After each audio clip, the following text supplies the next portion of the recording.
Ignore the judgment from everyone. If it's something that you want to do it. Everyone's going to have an opinion on what you're doing, whether it's positive or negative.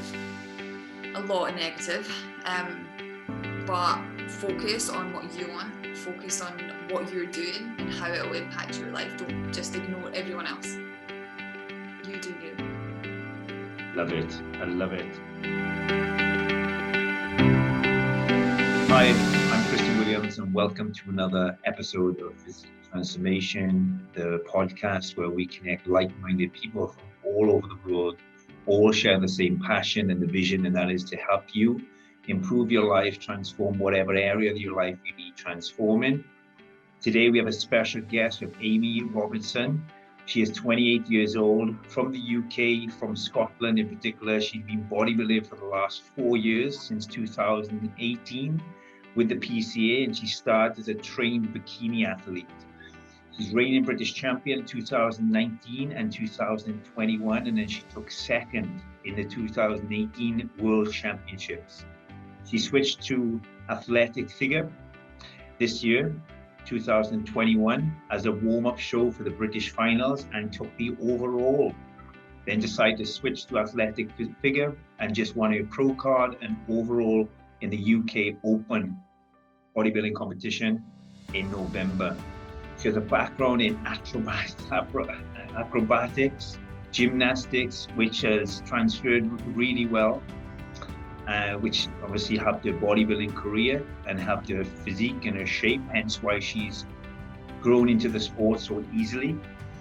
And she now is an online personal trainer, online coach, personal trainer and nutritionist. And today we have her on the show to talk about her experience, how she started, and give her advice for any women and men in particular who want to climb the bodybuilding ladder. So Amy, welcome to the show. Thank you. Thank you very much. How's the cats back home? They won't be quiet. So if anybody hears any cries in the background, it's just the cats. They're locked in the bedroom or one of the rooms anyway. So very good. So obviously, Amy, you're living in Dubai. So you moved to Dubai in 2018, that's correct? Yeah, January 2018. Okay, so, that is around the time, obviously, I started seeing you and seeing your physique. 2019. 2019. Yeah. So obviously you've been competing since 2018 and your career has just, exploded really. You've achieved a level of success in this area that most people would take a lifetime to achieve. So, how did you first of all make the transition from, gymnastics and other types of sports into bodybuilding? What was the hook and how was that transition started? I was always a bit a gym goer, and with gymnastics that obviously helped with all the conditioning. I was coming up to retiring from gymnastics. I think I was 24, and I was in the gym with my old coach, Sophie Brewster, and we were just training, and she mentioned to me, because she was a WBFF pro, she was like, have you ever competed? And I was like, no, yeah, I've just done gymnastics. And she was like, no, I mean like bodybuilding competed. And I was like, no. She was like, give me 3 weeks, we'll get you on the stage. And I was like, no. And then within 3 weeks, I was prepping for my first show with Sophie, which was the Scottish, PCA Scottish, which I took first in and got an invite to the British finals, and I was hooked. That was it.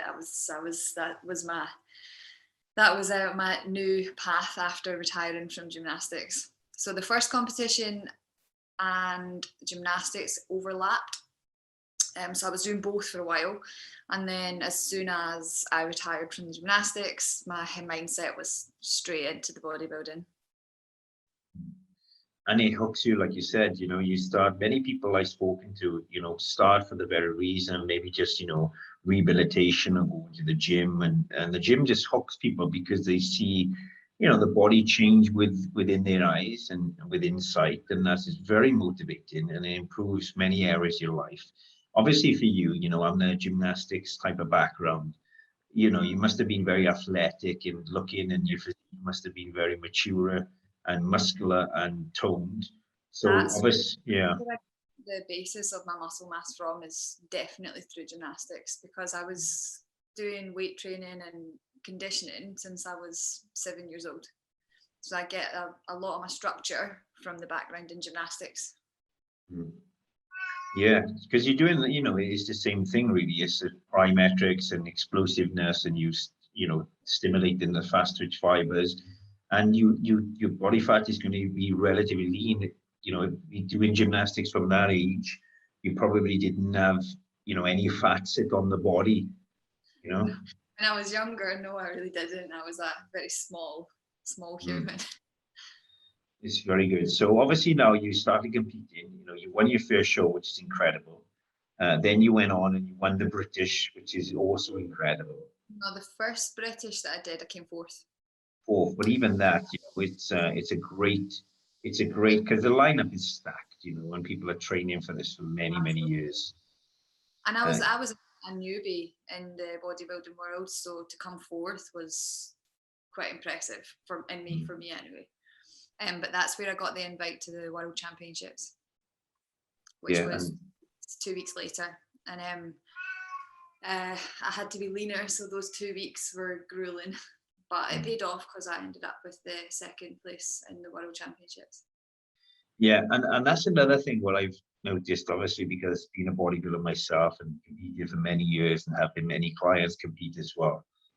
I've done multiple shows and different preparations. I've done keto style dieting, carb cycling, whatever diet is out there. I probably, have tried it all. And what I've realized is every single competition I've done, doesn't really matter how many calories I'm consuming or what foods I'm eating. The feel is always the same, because when you're trying to get that low level of condition, it doesn't really matter what you're eating. You're in that deficit, and your body is turning over more calories than it's going in. And I only realized the importance of I thought it was important how much, like, what you ate, because previously I had only done cuts on like no carbs, whereas my prep this time I was eating bread, I was eating oats, I had potatoes, cereal, and because the calorie deficit worked out, I ended up in stage condition eating pasta the day before my shows. And how did you feel? Was the feeling the same, or was the energy a lot different? It was like night and day. My energy was so much better because I enjoyed the food and I wasn't restricted. It was, I had so much energy through my full prep, and I did 6.5 months.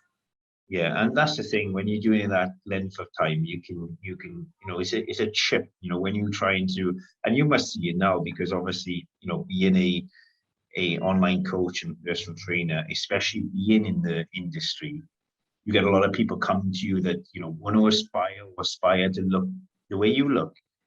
They want to do it like this. They want to go from carrying that extra, stone, 2 stone of body fat, whatever it may be, and want to achieve the shape in 6 weeks. So what do you say to these people? Consistency is key. It's hard, because I like to say if you didn't put it on within 6 weeks, you're not going to take it off within 6 weeks. From the weight I was at the start of my bulk, it didn't take 6 weeks to get into that weight. It took a lot of consistency and pushing my food up high to gain the muscle. So it was going to take 6 months to get it off, and that was being on the ball, consistency, weighing all my food every single day, no cheat meals, nothing. So for someone to expect someone would need to expect even longer if they want to do it in a lifestyle, if that makes sense. Yeah, exactly. Yeah. And unfortunately, we live in a day and a time where people want it fast, especially in Dubai. People are used to just clicking their fingers and having what they want. So it's difficult, especially for women, because as you know, like, and I don't mean to devalue any achievement you've achieved, because you are clearly born to do this. And when I see athletes like yourself, working with a lot of clients and understanding my own personal journey, when I see athletes like yourself who just, rise quickly, you realize, you know, these are the people who are made to go to the top because Yeah. it's coming to them. It doesn't mean it's any easier. Having said that, you know, some people would have to diet a certain way and, you know, probably do more cardio, and that doesn't make it right or wrong. It's just that person's path. It depends so much on the type of body you've got and how Mm. many times you've done it and how you approach off season. And like I've got friends that can diet on like 3,000 calories and no cardio, just steps. But I've also got other friends that their calories are so low and they're on like 90 minutes of cardio a day and steps. It just depends what your body type is. Exactly, you know, and you just got to play the cards you dealt with. So what type of clients do you work with now? Are they like prep clients or general population? Yeah, it used to be general population, but obviously with my achievements and things, I've actually had a lot of inquiries of prep coaching, which is really exciting because that's what I want to get into. I prepped one girl for the first timers in London this year, and she done really well. So I've got a couple of girls competing next year, which I'm excited about. Yeah, it's great. And like you said, you go back to, you know, I've worked with many women and now we have other trainers on board. So we have some female clients I work with personally, and then some of the team members work with them directly. You know, women have to be even more careful, I guess, and patient as well, not to go to the extremes, you know. It's a, And yeah, obviously in the depth of prep, the last couple of weeks, your body's so fragile.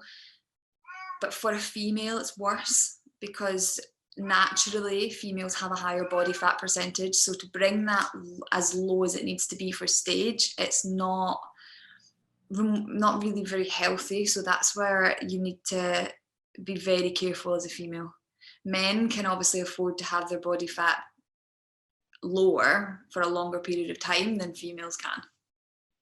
yeah, and you know, that's kind of one of the reasons, isn't it, that, you know, some women's their periods will stop, not just with the preparation, but any form of stress, because, you know, the conditions to bring life into this world, you need that nourishment, Yeah. that healthy. And it's difficult when you women want to seek this path and they want to rush it, and they'll do it anyway. So, you know, how do you work with these type of women and work with the patience and the consistency, as you said? I tend to relate it to my own experiences. If they've watched me go through it, they'll be able to kind of, if they can see it with their own eyes, that they can relate to it a little bit more. So with what I'm saying, I kind of try and relate it to me because I've been through it, if that makes sense. Good, very good. So now, obviously, you know, you won your pro card. Yeah. I imagine the first competition you did, you know, is quite, you know, overwhelming and a little bit nervous, and you know, for everybody, because you're going into the unknown, right? You know, you're on stage and everyone's watching you. How different is your mind shifted now that obviously you've got that pro card in the space of time, in terms of your confidence and your potential within this sport? I'm not going to lie, I wasn't that nervous going on stage for my first show because I have the gymnastics background. Mm. I really enjoy the performance side of it. And now, because I've done it so many times, I actually really enjoy the cut side of things. I think it's fascinating to see what your body can actually achieve when you set your mind to it. But I'm excited. But I've went from like winning all my shows, and I've gone from the top now into the bottom of a pro league. So I'm excited because I'm going to have to work even harder to get myself into like placing in the pro league. Mm. Yeah, which is great, right? Because, you know, that hunger you have at the beginning, you know, when you first start, you know, just to even win the local show, Yeah. you know, and not look out the place, really. Better. There's always a drive to do Mm. better. Yeah, yeah. And like I said, it's that, yeah, I always say to people, like I'm doing a little mini cut now in the next 6 weeks, but it's only to look the best I can look within 6 weeks. Will I look the best I've ever looked? No, because I've been preparation, I've done competition prep. there's no motivator like standing on stage in front of hundreds of people in a pair of next to nothing, with people taking videos and live feeds, and there's no motivation like that, because you don't want to look silly up there, and you certainly don't want to look out of place for the worst. Yeah. So that gets you out of bed in the cold, even if you're fatigued and tired. So Yeah, you've got that goal of standing on stage and having everybody watching you. That's what you're getting critiqued on. Your physique standing on that stage. So your mindset is always how you're going to look on that stage. So what's the goal now, and where are the areas in your physique that you want to really target and focus on to move into the next stages? My target is potentially universe in May, and I need to bring up my glutes, unfortunately. Typical female, need to bring up the legs and the glutes.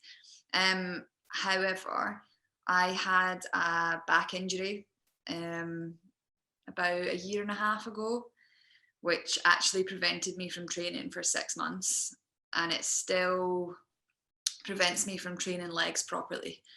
So it's going to be a hard task. There's some movements that they're just a no-go for me. I can't do them. So I'm excited, but I'm a bit nervous because the area that I need to bring up is the area that's the hardest for me to bring up. And what happened to your back? Nobody knows. I've seen multiple specialists, MRIs, X-rays, everything. Nobody knows what I've done. But there was a point where I couldn't even support my body weight, like bent over, like any hip hinge movement. I couldn't even support my body weight. I still can't do any hip hinge movements because there's no power in my lower back. But nobody knows what I actually did to it. When was this? When did this start? August 2020. Okay, wow. So you've been training with this for so long. Yeah, it played up a bit in prep. It was worse when I was heavier, naturally.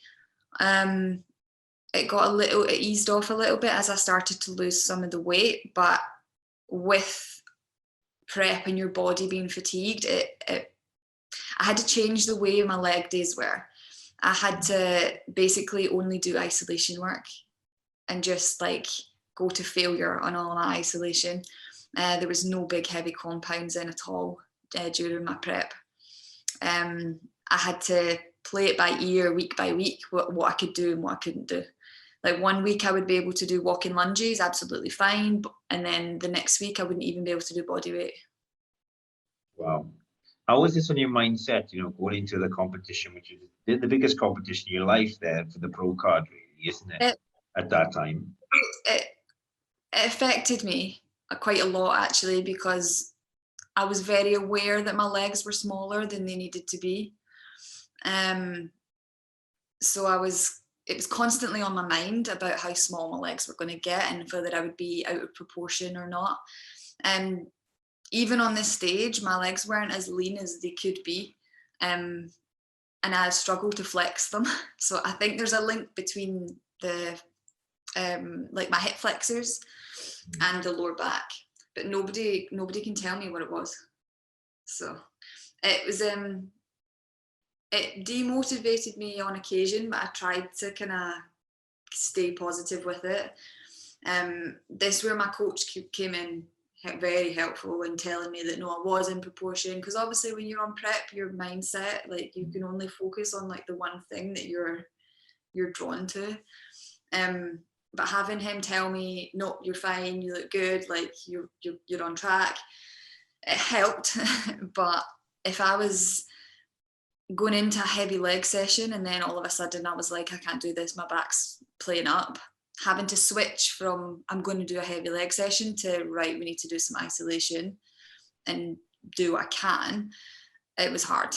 Mentally, that was hard. Yeah, it's tough because, one of the biggest enjoyment factors that you more than likely get out of the workout, the same as myself, and that's why you've been so grown into each sport is because the ability to push yourself and challenge yourself, right? Yeah, it's addictive. It's really addictive. So then to not be able to do that and not be able to do what I want to do in the gym and know how hard I can push myself in the gym, to have to take a step back and be like, no, you can't do that, that's hard. Yeah, and you mentioned having a coach then. That is, that is one of the biggest benefits I've had from having a coach, especially a bodybuilding coach. I have coaches in business, in mindset, in spirituality, in public speaking, whatever area I want to work on, I have a coach. When I was prepping and when I brought in a coach, the biggest advantage I had was somebody pulling me back a little bit because, when we have this mindset of wanting to be the best, and you probably would have done it if you didn't have your coach guiding you in. You probably would have just, sucked it up and just thought, well, let's just try to push through it, and it caused more harm than good.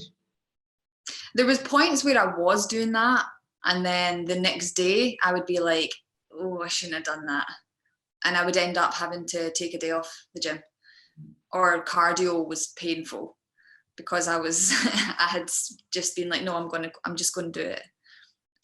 It's difficult because you don't want something like that to hold you back when your mindset's saying, yeah, go for it. But then the other side of your mindset's being like, no, you shouldn't be doing that. Yeah. And so, most people would have, held off for that length of time, but obviously, this is something you've had to manage and you're still managing now. So how do you manage that moving forward into 2022? How do you approach the workouts with the legs and the exercise selection in order to still get the best results and avoid this injury getting any worse? Trial and error. It's basically trial and error. If I try something and it's a no-go, I know straight away. I know myself that I still can't do any hip hinge movements, so there's no point in trying. But I do need to find someone that can find out what I've done, because it's limiting. It does hold me back. Yeah, and mentally as well, like you said, because you wanna perform, you wanna be able to push your body. Yeah, I'm very aware that it's the one thing that I need to bring up, so I don't want to end up out of proportion. That's the worst thing that could happen, because I really enjoy training upper body, so I don't want to be told to stop doing that because my legs are not catching up.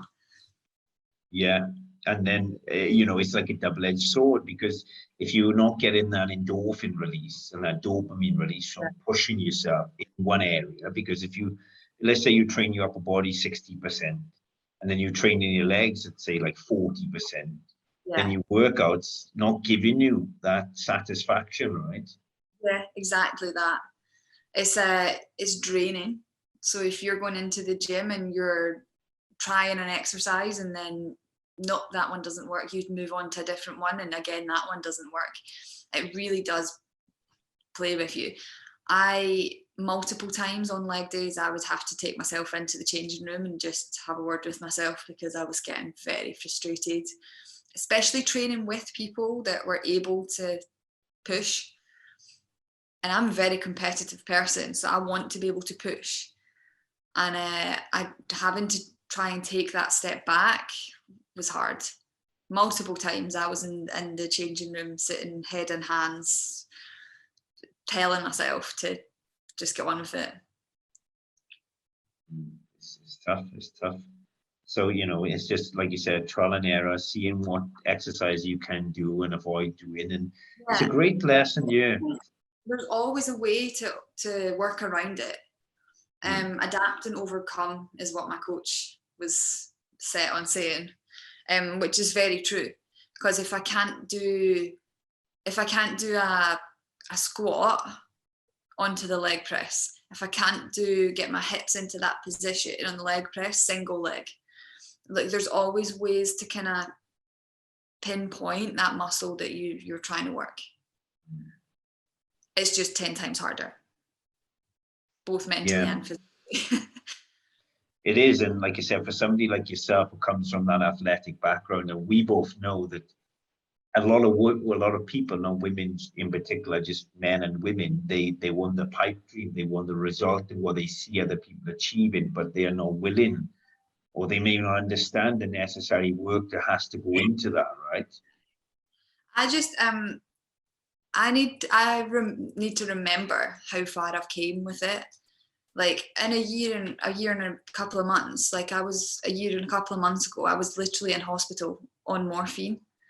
And then I gradually got myself back into training. When there is something that I couldn't do, you need to remember that 2 months before that, I wasn't even able to train. Yeah, I mean, it got that bad, did it? Where you was in hospital on morphine? Yeah, I got put on morphine and everything. Like I couldn't stand up. It was bad. Wow. Like I couldn't pick my shoes off the floor. And look at the year that followed. Like, it's just incredible, isn't it?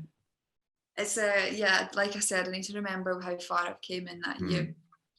And that is, and I talked about this, and I don't want to get all biblical, but I talked about this because I've speak to a lot of athletes and just people, and what you always notice is that person, whoever they are, has everything inside them they need to be the best. It's like they go into this, like I call it, like the Holy Spirit, inspiration in spirit, where they, if somebody's get on the floor, it's like if that little voice comes in and says, get up, stand up, keep moving, they can take on anything because people do, right?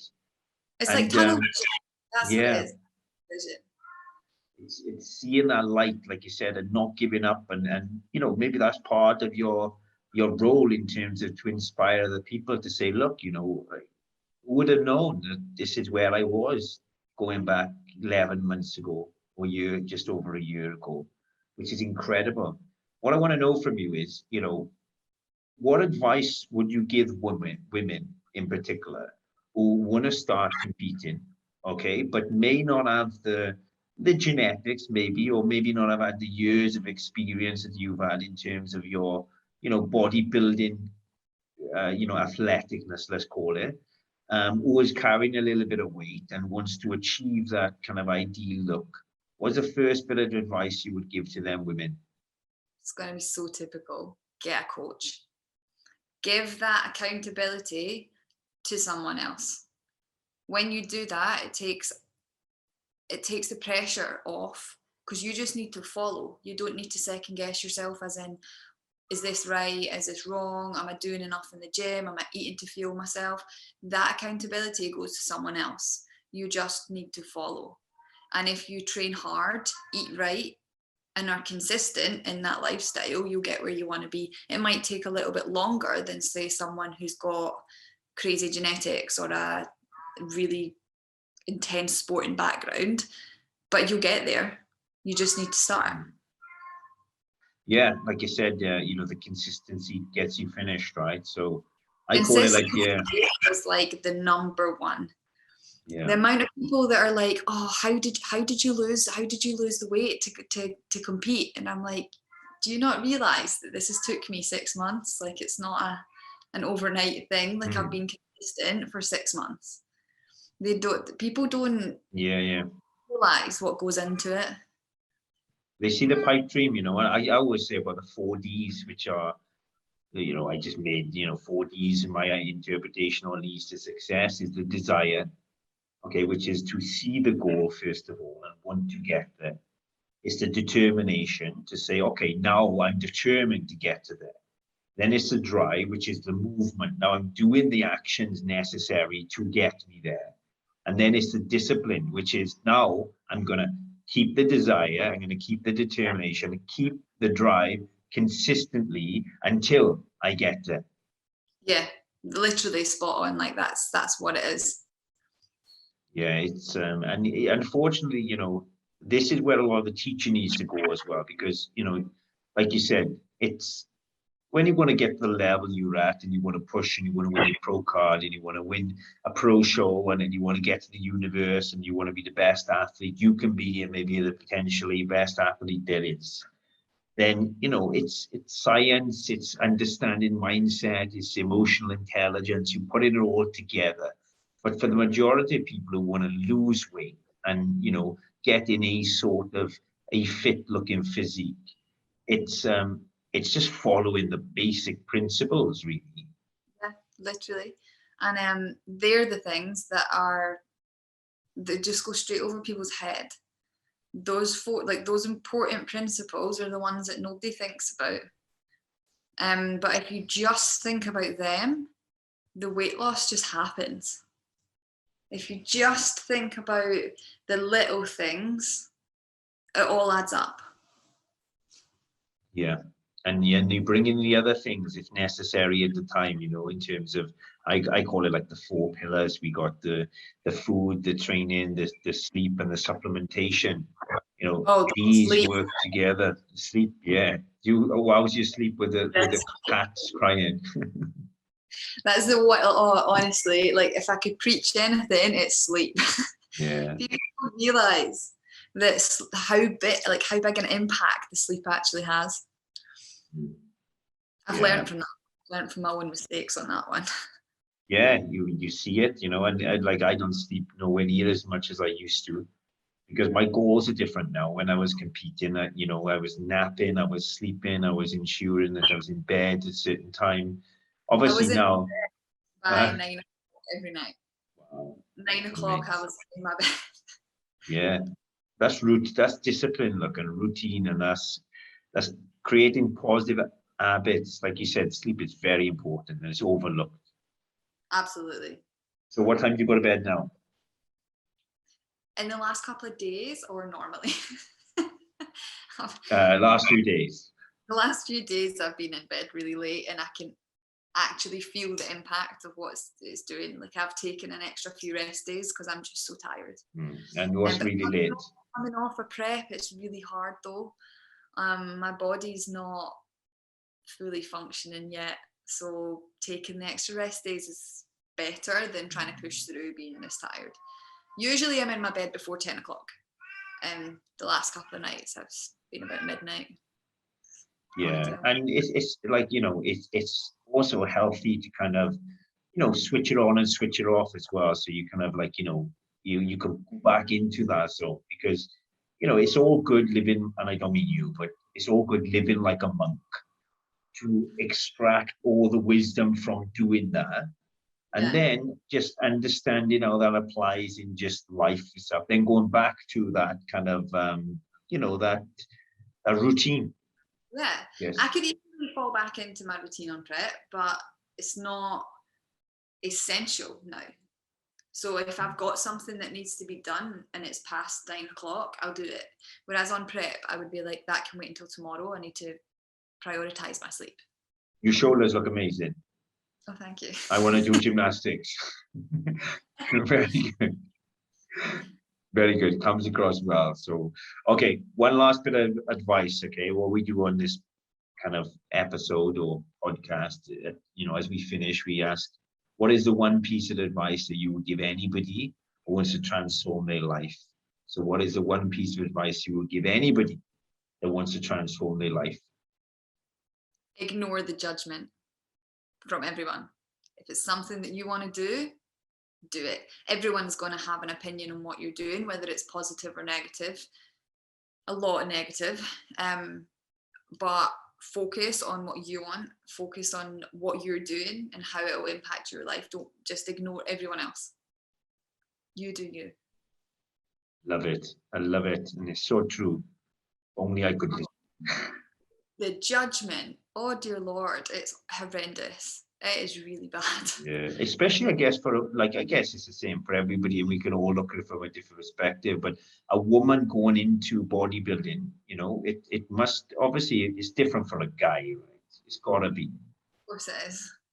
I said, yeah, the comments that you receive during the cutting phase, they can be really damaging to your mindset of prep, and the comments you receive after the show, again, while you're trying to reverse out of a stage lean, are really, really damaging. And people don't realize how rude they're being when they comment on how you look or what you're doing. when actually it's none of their business what you're doing. No, Your you're business. absolutely right. And they don't, I think a lot of them, they don't know. I don't, it's not like a malicious type of It's act. a misunderstanding. There's people don't understand the process. That doesn't let like allow the comments to be Of rude. course. Like there's no need for that. But there is a level of misunderstanding when Mm. it comes to bodybuilding. Yeah, and even if that reply from the person is telling them that this is not the way to speak to somebody, or even somebody listening to this now, there's a certain responsibility that we have, and I talked about this with one of my mentors. When we make a mistake or we make a decision and it affects people in a way that we didn't know it would, so maybe it upsets people and our actions lead to other people, becoming upset for whatever reason. Okay, that's a good thing, because that means we can observe it and we can learn from it and decide whether that's right or wrong. Okay, once we're in the same position again and we know the outcome of our actions and decisions, and then we still do what we did knowing that it will affect people negatively, now that is where the real lesson is, because now you've turned a blind eye to what you know to be true. Absolutely. And I remember, it was funny, not funny, but like my wife and I, we have a very tight relationship with our family. So my wife is like part of my family. I'm part of her family. It's very nice, We've been together so long, so that's how it feels. And she was prepping for Mrs. Wales or Mr. Wales as a competition, and I was as well. So we just did the competition, and she looked great. She placed fifth. It was the first show. She was carrying a little bit, a little bit more than the judges wanted for that look, but she had a great shape, and she was very like a bit of a showstopper. Everyone was looking at her because she just had the structure for it. So then her plan was, right, she wants to do another competition in probably like 4 weeks' time, I think. And I was as well. So the plan was to get down leaner, right? So none of her family had seen her because we were living, 25 miles away, and we were head down in preparation. And about 2 days before the competition, now she was very lean compared to where she was, right? Her auntie came down and knocked the door and just surprised us. So my wife was in the shower. So she came downstairs with no makeup on. Her hair was soaking wet, right? And she had a t-shirt on that was just hanging on her. And as soon as she walked down, your auntie went, "Oh my God, you look terrible," right? And she didn't mean this to offend her. And it's the first time ever that I've ever intervened in any conversation between the family. I looked at your auntie and I said, "Liz, now is not the time to say anything like this. She looks amazing, and we're doing a competition, and she looks exactly how the judges want her to look. So please." And she just looked at me and she looked at her and she didn't say anything else, right? But I could feel it really, like, it hurt my wife because, Yeah, of course. Because all that yeah, hard work and you've got somebody telling you that you look dreadful or that you just yeah. look ill, and like you're like, I've just put in hard graft for like 6 months and someone's just told me that I look like shit. Yeah. And somebody you care about as well that doesn't understand, is like, "Oh my God, you okay? You look good." Oof, you know. But it's funny how people are so like their emotional intelligence. I remember one time, I have to bring it up.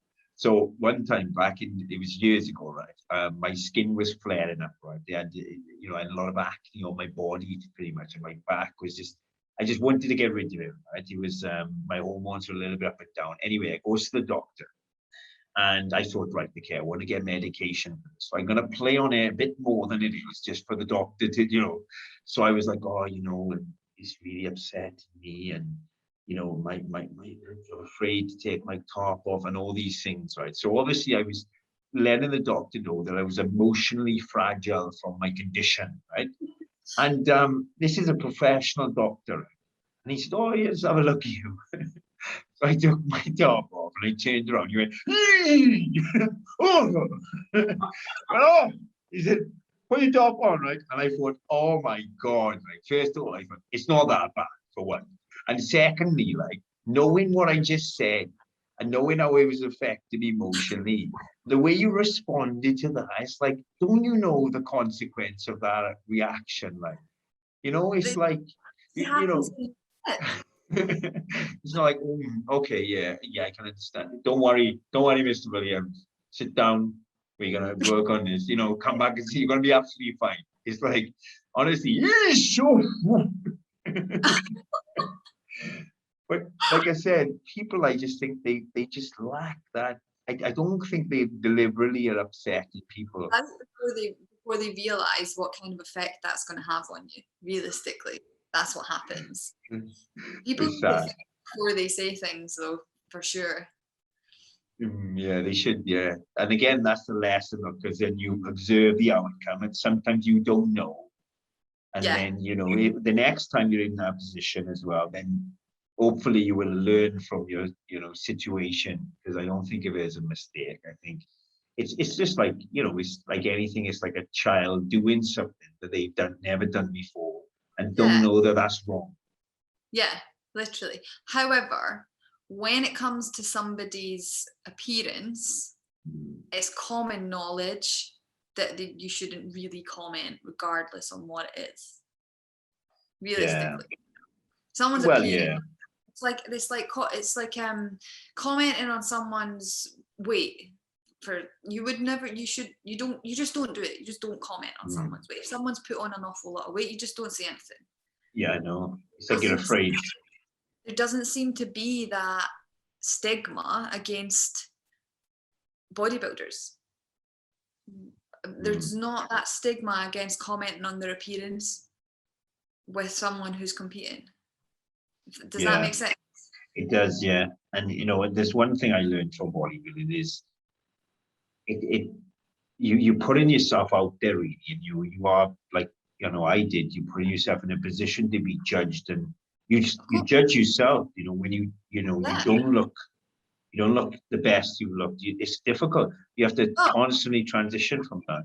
I'll wake up and I'll look in the mirror and I'll be like, oh, he looks dreadful. But if you do that with somebody else, it's not okay. No, and that's the thing, yeah. You wouldn't say that to somebody else because you know how that feels as well. Yeah, literally. You know? It's like you're afraid to even ask somebody if they're pregnant or not. Now, you know, you like, you notice there's a bump.